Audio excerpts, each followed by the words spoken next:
بسم الله الرحمن الرحيم ياسين والقرآن الحكيم إنك لمن المرسلين على صراط مستقيم تنزيل العزيز الرحيم لتنذر قوما ما أنذر آباؤهم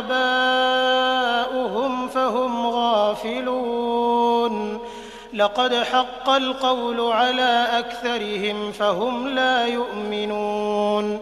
إنا جعلنا في أعناقهم أغلالا فهي إلى الأذقان فهم مقمحون وجعلنا من بين أيديهم سدا